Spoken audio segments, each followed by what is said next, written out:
Welcome to module one, training number one. And I'm going to try to go through these as quickly as possible because I know we're all busy and I'm just going to get right to the point. So the first thing that we got to do in these 5 steps is we've got to identify a good, compelling offer.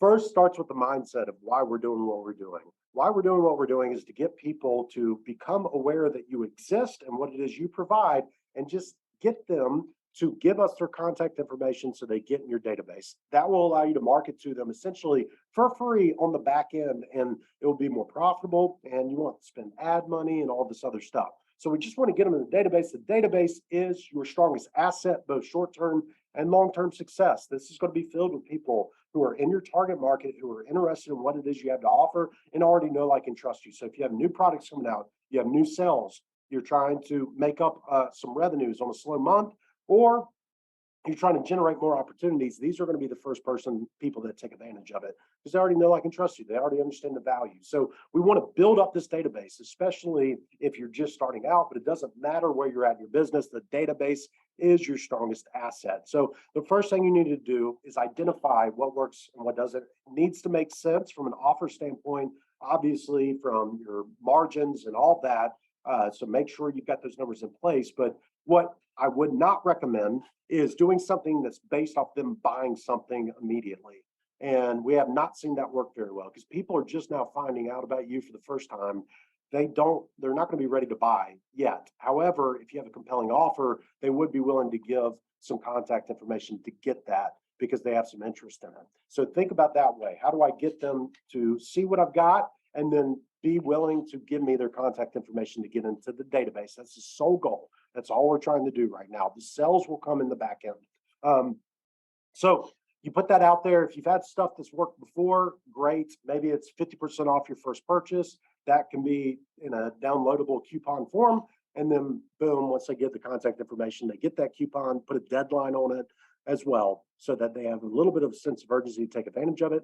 If you don't have a good coupon or offer, obviously, like restaurants and retail stores, it works a little bit differently. But maybe if you're doing a service or something that's not that easy, think about, and even if you are a retail store, contests and giveaways can be a great thing.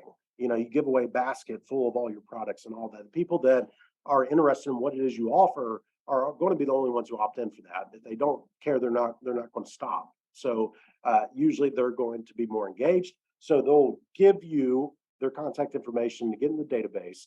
Then one thing that you'll want to do whenever that winner wins, so let's say you pick the winner.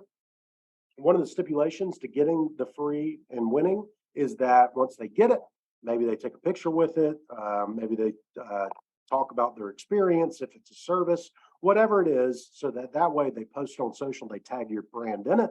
Then you get content and you get some user-generated content as well, which is some of the strongest form, if not the strongest form of content out there. The next thing as well is everybody else who didn't win doesn't mean that they shouldn't get an offer for opting in and becoming part of that contest and giveaway. So you send them something as well. Sorry, you didn't win, but we still wanted to offer you this 20% off if you make a purchase within the next 72 hours or something along those lines.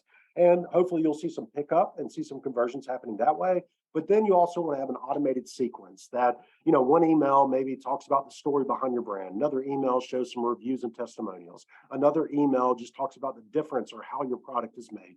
This is stuff that they're going to see that's going to warm them up. And then maybe the last few you go and ask for the sell, or you put another offer in there in order to hopefully get them to convert. Then you just continue to nurture that month after month, and you continue growing it. Because at the end of the day, what we're trying to accomplish is your database is really just a math game. Your database should be turning a certain percentage and converting a certain percentage each time that you send something out. So the higher you grow that, if you close 10% every time you send something to your database, well, 10% of 100 is a different story than 10% of 1,000 or 10,000. And that is how your database becomes your strongest asset and one of your main revenue generators. So that's why we're looking to do this. First thing, once again, come up with a great, compelling offer that just gets people enough So want to give and take action and give their information to you and get to your database. Then everything else will start to happen after that. Look forward to seeing you in video 2.